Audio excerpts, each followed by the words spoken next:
parecia que todos os astros estavam junto conosco. Aquele clima do Gordo, né? Que é aquela coisa que quem já trabalhou conhece, quem não trabalhou precisa trabalhar e o público tem que saber que é um clima assim de extrema amizade, né? Uma camaradagem incrível. E ficou aquela sensação de um momento onde tudo deu certo.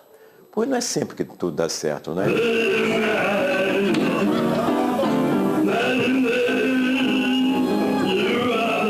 Porque tinha uma coisa que era quase uma família.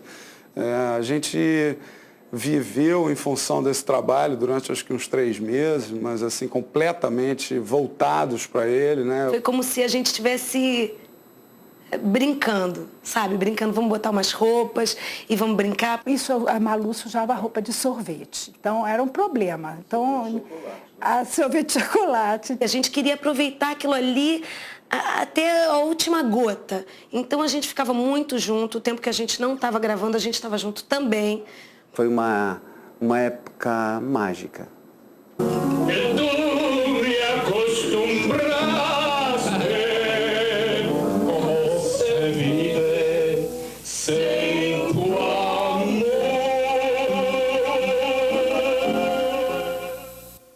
Aí comprávamos cabeção de negro assim, e a Beth Faria era a única que tinha um camarim exclusivo que o Chico Anísio cedeu para ela. A gente tacava pelo basculhante, assim, pela frestinha, cabeça de negro, pum! Aí saía ela com aquela fumaça dela, toda atrás dela, disse assim. Mas eu queria dizer que a bombinha é mentira. Além do astral, o ritmo das gravações estava mais pro twist do que pro bolero. Eu escrevi, e principalmente o Thalma gravou num ritmo mais acelerado do que de novela. E a manchete estava começando a dar sinal de vida. E a gente precisava fazer aquilo virar um túmulo novamente. Então a minissérie que era para estrear assim 45 ou 2 meses depois da data, nós antecipamos e voltamos, estreamos 2 meses antes, então foi uma correria muito grande. Todo mundo muito junto, a gente morava na Cinédia, né? Teve dia de sair da Cinédia 3 horas da manhã e voltar no outro dia para gravar às 10. Em meio ao corre-corre, um desafio. As longas madeixas de Beth Faria. Nos anos 50, só as adolescentes tinham o direito a usar cabelão. Ai, meu Deus, a Beth tinha um cabelão. Beth Faria. Falei, ai, será que ela vai querer cortar o cabelo? A gente ficou, tem que conversar com ela. Ai, meu Deus, tal. E eu, junto com o falecido Silvinho, numa noite de véspera do primeiro dia de gravação, olha que risco, vendo uma foto da atriz Gina Lollobrigida, eu disse, é esse visual. Aí eu fiquei esperando o Roberto debaixo da mesa. Quando ele chegou, eu disse, Betão, cadê você? Aí eu, apareci. E ele gostou. Isso foi bom. Depois Helena chegou e Helena Gastal adorou. Foi uma audácia. O estreante, Felipe Camargo, teve motivos de sobra para querer esfriar a cabeça. Tá bom, tá. Primeiro, veio o teste de fogo. Troço chato de segunda época. Assim, uma parte do teste era uma declaração de amor e eu fazia olhando pro Thalma. E cada coisa que eu falava, ele fazia uma cara de desdém, assim, horrível, entendeu? Que era, acho que, claro, né, para me motivar mais, e eu ficava puxando, né, e assim, aí fiz, né, saiu esse teste, depois eu fiz um testezinho com a Malu, rápido, enfim, e eu não esperava mesmo ser chamado. Segundo momento, Felipe Camargo, o teste da água. Ele aconteceu num dia tenso de gravações no Instituto de Educação, no Rio de Janeiro. Achei um lugar assim que não tinha ninguém e era uma piscina olímpica, né? E tinha um trampolim que eu gosto de mergulhar, enfim. E aí eu vi que não tinha ninguém assim em volta e eu tirei a roupa toda, entendeu? Fui lá, subi naquele trampolim e mergulhei pelado na piscina e fiquei lá embaixo, assim, berrando, sabe? Extravasando assim o nervosismo, né? Mas eu particularmente acho que o que ele não sabe é que todo mundo viu e todo mundo ficou sabendo. Mas ninguém comentou nada porque ele estava vivendo aquele momento necessário dele ficar ali naquela suposta solidão. Para a composição das personagens, alguns atores tomaram o delicado caminho da memória emocional.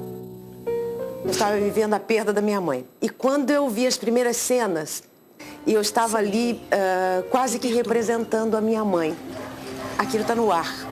A alegria da personagem, a tristeza da personagem, a dedicação da personagem àquele marido, o amor àqueles filhos e talvez um pouco também o medo e a submissão àquele pai. Era um pouco da história da minha mãe. Vocês imaginem o que foi Anos Dourados para mim, gente. O que você está procurando aqui agora? Talvez a mim mesma, papai. Eu larguei os meus estudos para me casar. Passei das suas mãos para as mãos dele. De certa forma, eu não vivi, não conheci o mundo. E eu quero conhecer tudo. O meu personagem era o Lauro Dornelles. E assim, era a minha vida. Engenheiro, assim, um menino prodígio da família. Toda a família cheia de expectativa, avô militar. Aquele amigo de quem eu lhe falei, está na mesa ao lado. Dono da Menezes Maia, a maior empresa de construção civil do país, menino. Depois, vovô. Depois, mesa 15, eu sei onde é que é. Coincidentemente, o Severino Araújo, da Orquestra Tabajara, eu soube pela minha mãe que ele tinha tocado no aniversário de 15 anos dela, onde ela, na verdade, acabou conhecendo meu pai. Essas são as minhas músicas, são as músicas que embalaram o namoro dos meus pais, eu ouço toda noite. I fall in love with you.